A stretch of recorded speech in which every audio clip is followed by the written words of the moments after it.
நரேந்திர மோடி அரசு கொண்டு வந்திருக்கக்கூடிய 4 சட்ட தொகுப்புகளை திரும்ப பெற வேண்டும். விவசாயிகளுக்கு எதிராக மகாத்மா காந்தி தேசிய வேலை உறுதி திட்டத்துக்கு எதிராக இன்றைக்கு ஜி ராம்ஜி என்ற திட்டத்தை கொண்டு வந்து வேலை உறுதி திட்டத்தை கிராமப்புற வேலை உறுதி திட்டத்தை ஒழித்து கட்ட நினைக்கும் நரேந்திர மோடி அரசு அந்த திட்டத்தை திரும்ப பெற வேண்டும். விவசாயிகளுக்கு எதிராக விதை நெல் சட்டத்தை இன்னைக்கு கொண்டு வந்திருக்கிறார்கள், அதை திரும்ப பெற வேண்டும். நாடு முழுக்க அவுட் சோர்சிங் இருக்கக்கூடாது, பணி நிரந்தரம் வேண்டும். உழைப்பாளி வர்க்கத்துக்கு எதிரான இந்த சட்டங்களை கிழித்து குப்பை தொட்டியில் போட வேண்டும் என இந்தியா முழுக்க கோடிக்கணக்கான தொழிலாளர்கள் பங்கு பெற்றிருக்கிறார்கள். எங்கள் உழைப்போர் மிக்கம் LTUC AIC சார்பிலே இன்னைக்கு நாங்கள் கலந்திருக்கிறோம்.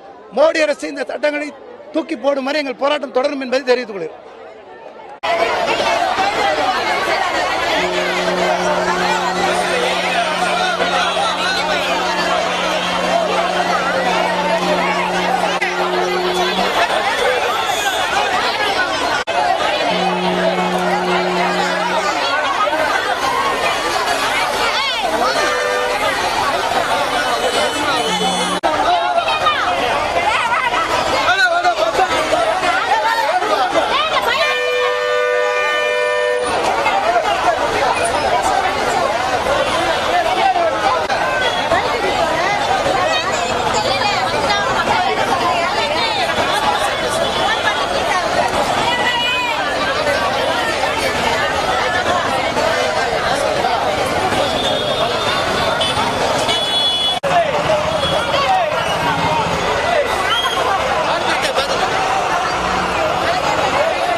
நீ அப்படியே